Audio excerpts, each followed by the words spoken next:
Recently में एक जिले का नाम बहुत न्यूज में आ रहा है। उस जिले का नाम हापुड़ है। हापुड़ में क्या हुआ, हापुड़ से संबंधित क्या क्या चीजें थी और ये न्यूज में क्यों है ये जिला, क्या बैटल हुआ हमारे पुलिस और वकीलों के बीच में, इसके क्या लीगल प्रोस्पेक्ट थे, ये सारी चीजें हम लोग इस वीडियो में समझेंगे।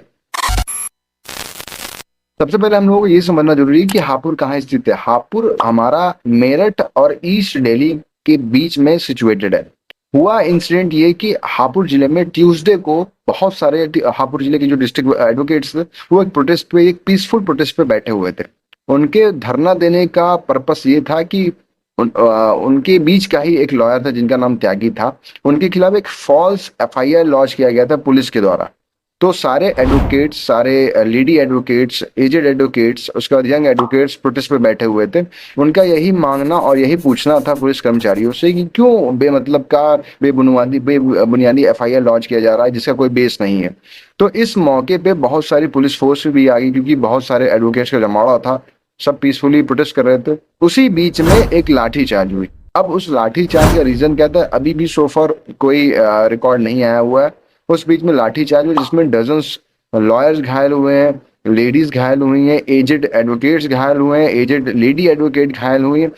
बट अभी तक उसका ये मतलब नहीं समझ में आया कि क्यों मारा गया, क्या क्या रीजन था और क्या इसमें लॉ का पॉइंट ऑफ व्यू था कि नहीं था। ये सारी चीजें हम लोग इसमें समझेंगे। अगर हम इसमें लॉ पॉइंट ऑफ व्यू को समझे तो हमारे पुलिस के पास ऐसी कोई राइट्स नहीं है कि किसी के ऊपर बिना किसी रीजंस के लाठीचार्ज कर सके। अब हमने बहुत सारे फुटेज देखा, बहुत सारे वीडियोस आए, बहुत सारे अथॉरिटेटिव पीपल्स ने स्टेटमेंट दिया कि वहां पे पीसफुली प्रोटेस्ट ऑनगोइंग था। उसी बीच में पुलिस वालों ने लाठी चार्ज कर दिया।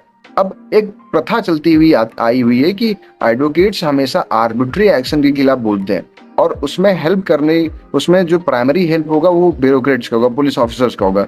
बट हमेशा से हम लोगों ने पुलिस वालों को अकाउंटेबल माना है बहुत सारे एरर्स में, एफआईआर लॉन्च करने में एरर में, चार्जशीट में एरर में, उसके बाद नोटिस में एरर में, समन में एरर में, एनसीआर में एरर में, हर चीज में पुलिस की कमियां पाई गई हैं। तो इससे रिलेटेड हम एडवोकेट्स की और एडवोकेट्स की कॉलोनी में हमेशा इस चीज का बोलबाला रहा। हमेशा हम लोग इस चीज पे आर्बिट्री एक्शंस पे हमेशा बोला गया।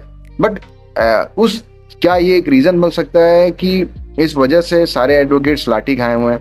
अभी ऐसा कोई रीजन तो सामने नहीं है, बट प्राइमा फेसी यही रीजन बनता है कि एडवोकेट पुलिस वालों ने एक बदला लिया है कि विदाउट एनी रीजन, विदाउट किसी किसी ऑब्जेक्ट के वो लाठी चार्ज किए हैं। और इसका जो रूल्स एंड रेगुलेशन है हमारे कहीं सीआरपीसी एंड उत्तर प्रदेश में नहीं है कि कहीं अगर पीसफुली प्रोटेस्ट गोइंग हो रहा है, कहीं पीसफुली एगिटेशन चल रहा है, पीसफुली कोई भी अपनी बातों को रख रहा है, तो वहां पे आप लाठीचार्ज नहीं कर सकते अगर वो पब्लिक की ऑटोनॉमी, पब्लिक के पीस को ब्रीच नहीं करता। अब जो प्रोटेस्ट हो रहा था वो हमारे डिस्ट्रिक्ट कोर्ट के ही पास हो रहा था। तो मेरे हिसाब से सारे वहाँ के जो डिस्ट्रिक्ट लॉयर्स थे सब उसमें जुड़े हुए थे। तो कहीं से भी पब्लिक पीस का कॉन्सेप्ट ही नहीं था। उसके बाद भी पुलिस ऑफिसर्स ने बेरहमी से डिस्ट्रिक्ट कोर्ट के लॉयरों को मारा जिसका कोई कॉन्सेप्ट नहीं था।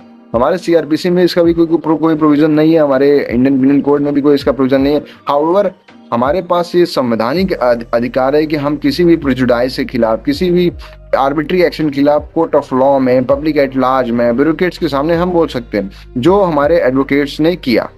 इस घटना के बाद हमारे माननीय चीफ मिनिस्टर योगी आदित्यनाथ जी ने एक 3 मेंबर की कमेटी बनाई। उस 3 मेंबर की कमेटी के चेयरमैन होंगे हमारे कमिश्नर ऑफ मेरठ होंगे। उसके बाद जो हमारे इंस्पेक्टर होंगे वो भी मेरठ के होंगे और डेप्यूटी इंस्पेक्टर होंगे वो हमारे मुरादाबाद के होंगे। 3 आदमी की ये कमेटी बनाई गई जिसका एजेंडा, जिसका पर्पस यही रहेगा कि क्यों ये घटना हुई, क्यों लाठी चार्ज हुई। सबसे प्राइमरी क्वेश्चन यही है कि लाठी चार्ज क्यों हुई, इतने प्रोफेशनल्स, इतने पढ़े लिखे लोगों के ऊपर क्यों लाठी चार्ज हुई, बिना किसी रीजन के चार्ज हुई, क्या रीजन है। इन सारी चीजों के लिए हमारी यूपी गवर्नमेंट ने एक कमेटी बनाई है। हम लोग रेजोल्यूशन का भी वेट कर रहे हैं। जब ये इंसिडेंट हुआ उसके बाद हमारे उत्तर प्रदेश में, पूरे उत्तर प्रदेश में honourable high court Lucknow, Meerut, Kanpur, thereafter the main जिला हापुड़, वहाँ के सारे एडवोकेट्स ने एक लाइफ टाइम तक के लिए उन्होंने स्ट्राइक रेजोल्यूशन पास किया। जब तक इस पे कोई रेजोल्यूशन नहीं आएगा, जब तक इस पे कोई कोई पॉइंट्स नहीं आएंगे तब तक हमारी स्ट्राइक कंटिन्यू रहेगी। स्ट्राइक कंटिन्यू रहने का एक रिप्लिकेशन ये हो सकता है कि सारे कोर्ट्स मैटर बंद हो जाएंगे, कोई एजुकेटमेंट नहीं होगा, कहीं मुकदमा नहीं लड़ा जाएगा कोर्ट में, कोई भी judicial quasi judicial civil matters court में नहीं सुने जाएंगे। तो हमारे स्टेट के लिए बहुत बड़ा एडवर्स इम्पैक्ट है। बट हमारे स्टेट के ऑफिसर्स के द्वारा जो किया गया है लॉयर्स के साथ, वो भी एक समझने वाली चीजें हैं कि जो कि अनएक्सेप्टेबल है, जो कि कंप्लीटली अनएक्सेप्टेबल है सोसाइटी के लिए, जो कंप्लीटली अनएक्सेप्टेबल है प्रोफेशनल्स के लिए जो कि किया गया है।